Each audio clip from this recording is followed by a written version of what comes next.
I'm recording the video, Mom, but it's 30 minutes long with my time button. I'm gonna sit outside for 15 minutes, Okay. okay? You keep it on moving.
This is a story about an important piece of American history. It's about a dynamic, fire-breathing, steam-belching, hot, sooty, sweaty piece of iron. You're about to ride the rails on America's most beautiful steam-powered locomotive. This is where the iron meets the road. Pound for pound, the most talked about, revered engine in all of steam railroading. Hop aboard and ride the rails on what was once America's freedom train. This is the 4449, the Daylight.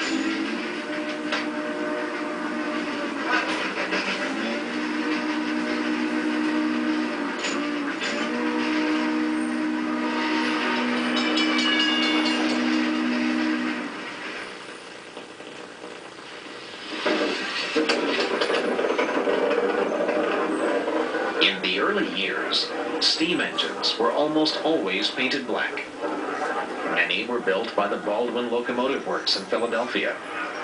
Their bright red number badges stood out against the jet black boilers.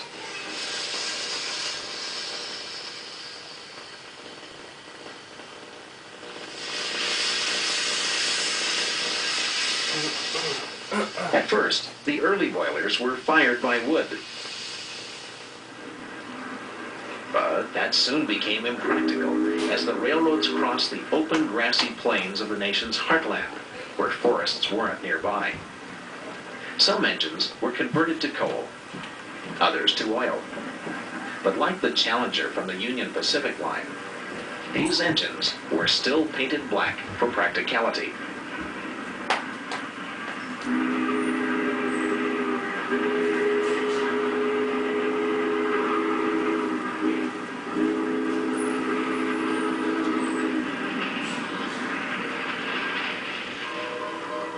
As time progressed, payloads increased, and so did the size of the engines.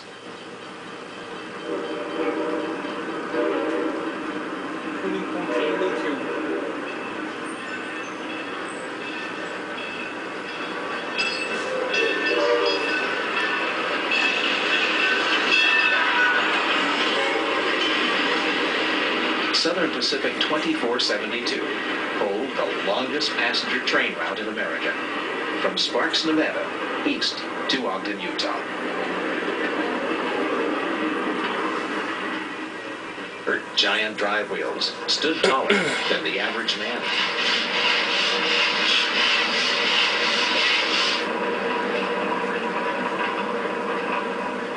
But in the late 1930s, Southern Pacific Railroad decided to give their new passenger service that ran from San Francisco to Los Angeles a facelift.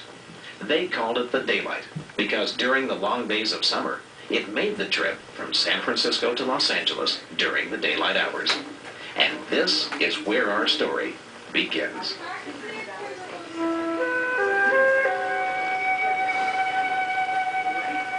In the late 1930s, America was still in the throes of the Great Depression. The stock market crash of 1929 had been followed by years of drought in America's heartland. The Dust Bowl wiped out entire family homesteads. Often with nothing more than the shirt on their back, these beleaguered refugees headed for the golden state of California, there to begin a new life. Against this backdrop of despair and hardship, Southern Pacific Railroad President Angus D. MacDonald made a bold move.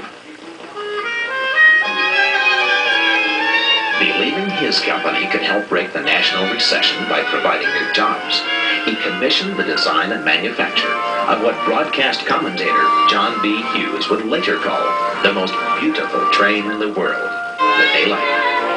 The motive power was built at the Lima Locomotive Works in Ohio. Each engine was cast out of a single piece of solid steel.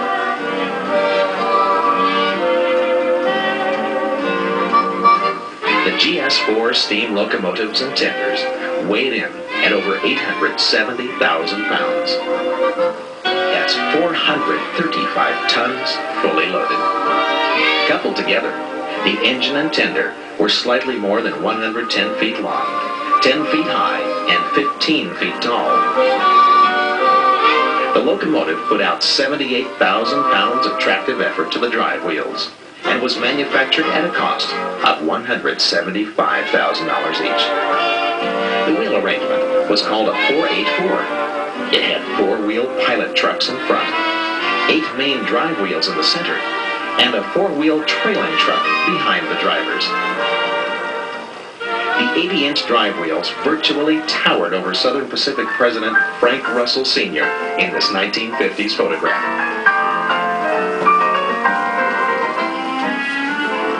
These four GS2 class Daylights were photographed shortly after their arrival in Los Angeles.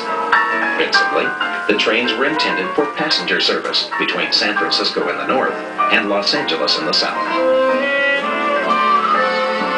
In later years, these engines also saw duty between Los Angeles and El Paso, and occasionally on feeder lines. But it was the famous coast route between Frisco and LA that Daylights were best known for running.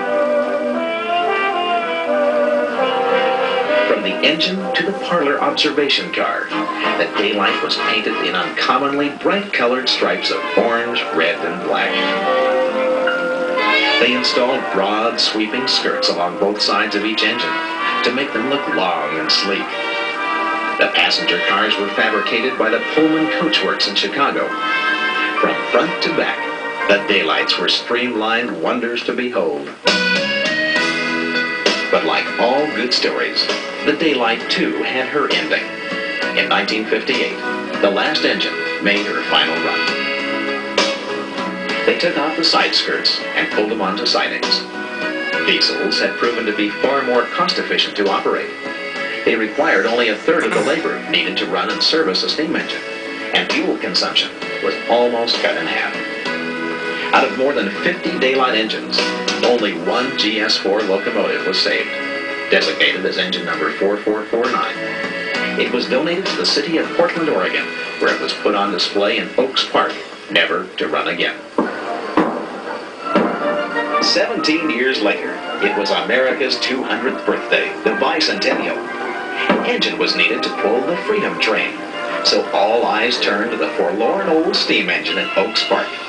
Weather-beaten and vandalized, it wasn't a very pretty sight.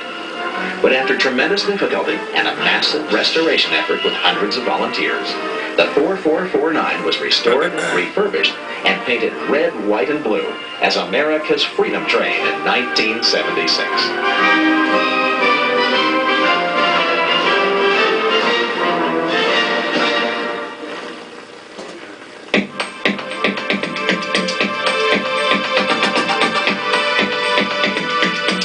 Early one spring morning, we were invited to follow the Daylight from her home in Portland, Oregon, on a special excursion over the rugged Cascade Mountains and down into the faraway gold country of California, a 500-mile run.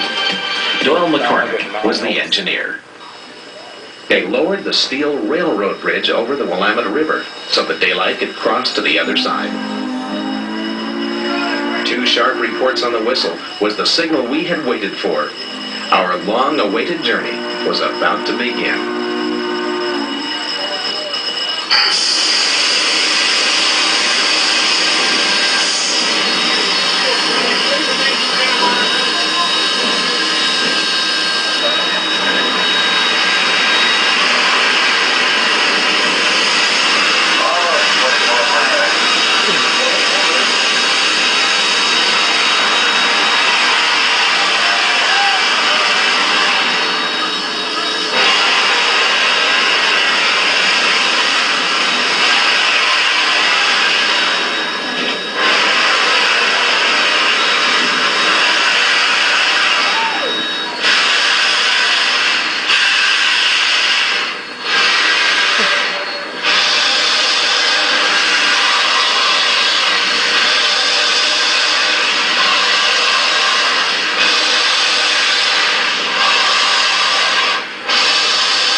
Portland and Union Station. Ahead lay miles of spectacular Oregon high country.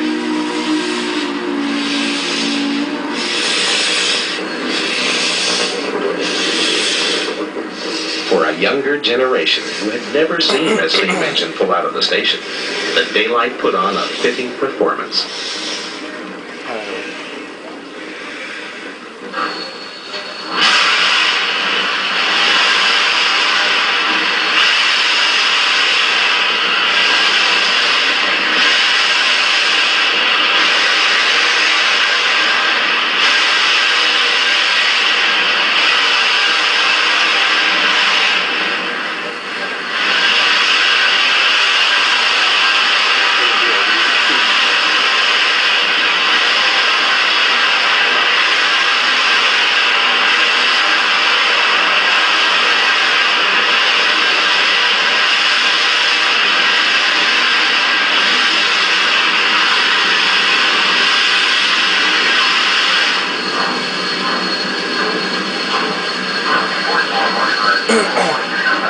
The lead gray skies and the black steel bridge trusses added to the feeling of mystery that each of us felt, as if we were stepping back in time.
The rain clouds had been blown away. Warm sunlight streamed through the windows. There was something indescribably wonderful about riding this train. The clicking of the wheels on the rail, the gentle pitching of the cars had a hypnotic effect. Just around the bend was Oregon City and the Willamette Falls.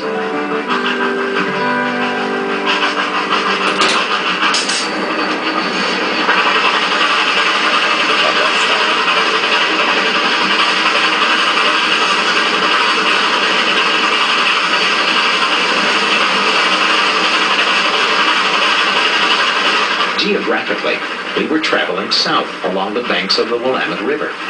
But in railroad geography, we were actually traveling west.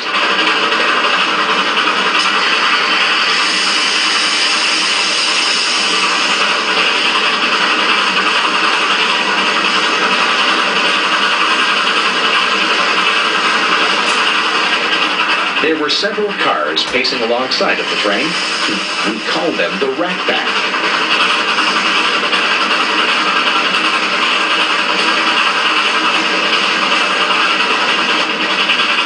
Doyle McCormick was in constant communication with the Southern Pacific dispatcher.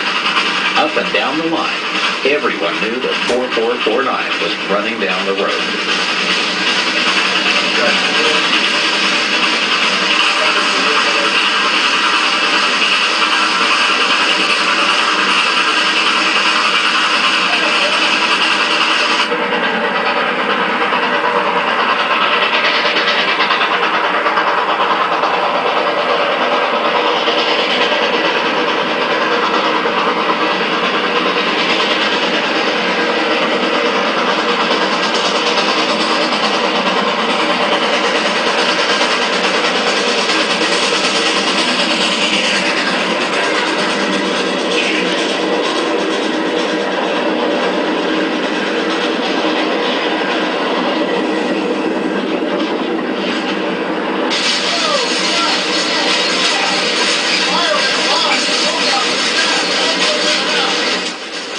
here was a pure picture of contentment. Doyle pointed at the speedometer, and I tried to follow. It read 60, but the way the engine was shaking, it felt like 90. It was like riding out a hurricane inside a Spam can.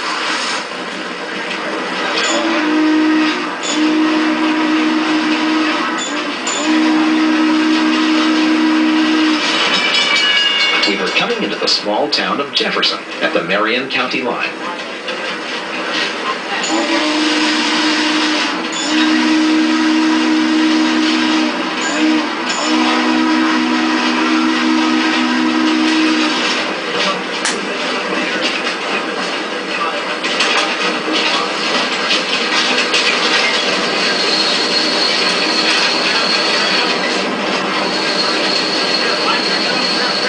We crossed the Jefferson Bridge and then highballed it for Albany.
Came the first of what would be 23 hard rock tunnels between here and the top of the grade at Cascade Summit.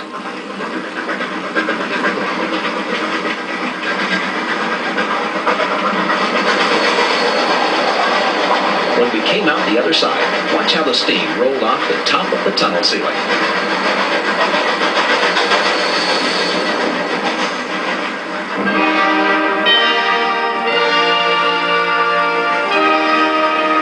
We were climbing through a tall stand of Douglas fir as the daylight's exhaust erupted into volcano-sized clouds of vapor.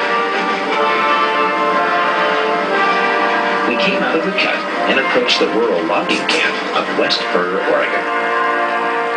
In the center of town was this beautiful old covered bridge. This was to be our final crossing of the Willamette River.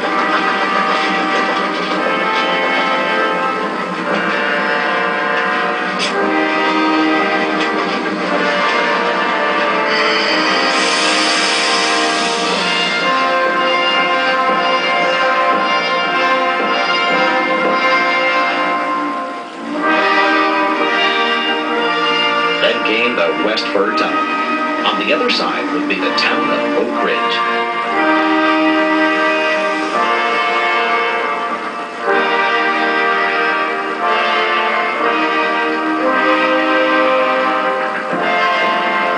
As the daylight pulled into Oak Ridge, Oregon, there were people all along the trackside.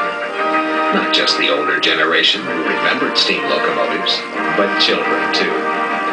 It was remarkable, in this age of lasers, computers, and high-tech wizardry, that a steam engine built in 1938 would bring out so many people to watch her huff and chuff her way proudly into the center of town and into the hearts of those who came to welcome her.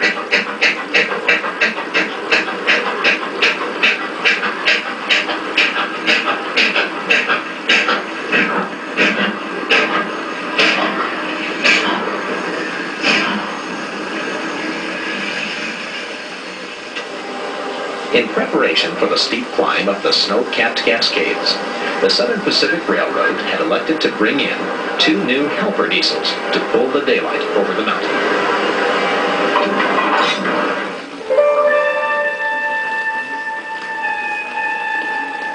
We had exceeded the snow line of the Pacific Cascades. Though it was April, the outside temperature was a chilly 26 degrees.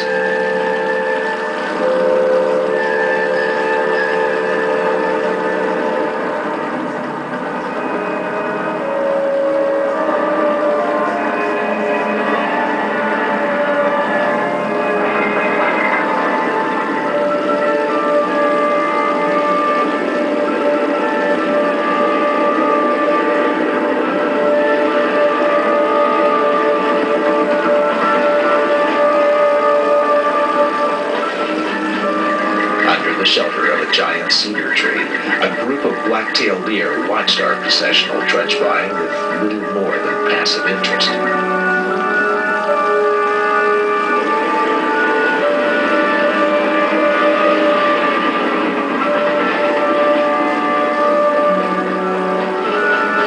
We had started to clear through a series of black rock tunnels which had been chiseled into the mountain's basalt face.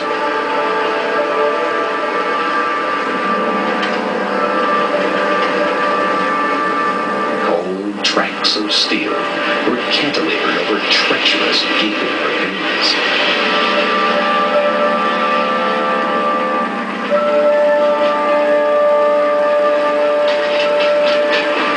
Rumors were whispered of entire rail cars that pitched over the side into fathomless dark chasms during the Great 64 flood at Noisy Creek.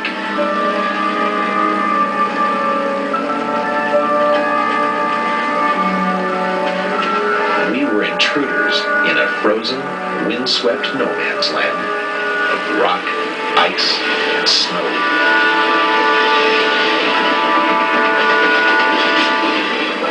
The only thing between fate and eternity were the steel wheel flanges that held tightly to the track. Above towered the lofty, windswept peaks of Mount Shasta. This volcanic giant was one of several dormant volcanoes along the Pacific Ring of Fire.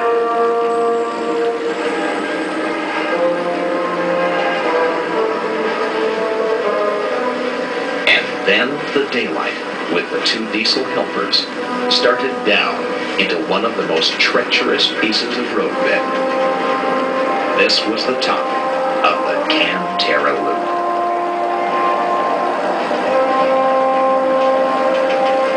hundreds of feet below the track lay the Sacramento River. The roadbed clung precariously to the side of the mountain, buttressed from underneath by steel and concrete. At treetop level, we followed the train from the air down into this narrow, high mountain canyon. Over the side, grim reminders that this was a very serious grade.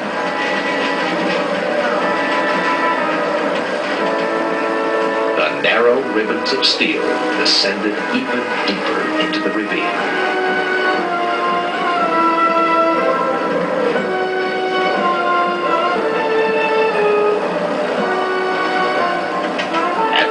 Of the loop, we crossed over the Sacramento, a river we could follow all the way to Shasta Lake Reservoir.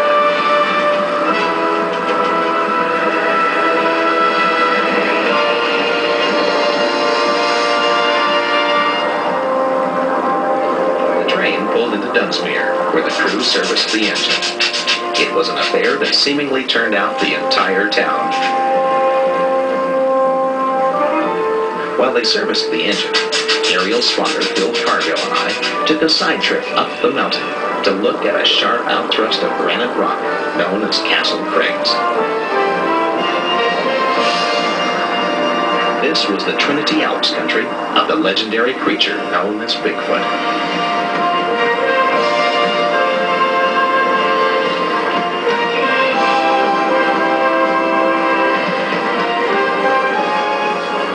Then we continued our journey down the canyon.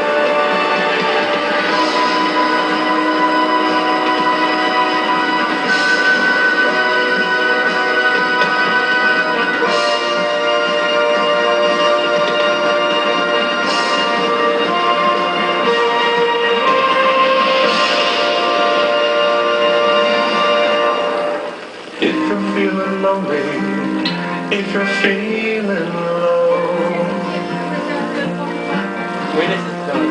remember that I loved you more than Still, I recorded it 30 minutes. Huh? I recorded that video on my timer, it's 30 minutes long. still belong. I'm leaving in the springtime, won't be back till fall. If I can't forget you, I might not come back at all. Out where them chilly winds don't blow, out where them chilly winds don't blow, out where them chilly winds don't blow. The 4449 Daylight is the only surviving engine of its kind that is still licensed to operate under steam. Thundering down the track with her steel crosshead, changing directions 11 times a second. You're watching a technology engineered by man that for sheer weight and power has no equal. Sadly, the Daylight is now a symbol for the rest of us to look back upon. A treasure left over from the days when steam was beautiful and riding the rails was a way of life. I'm Jim Mitchell. Thank you for watching.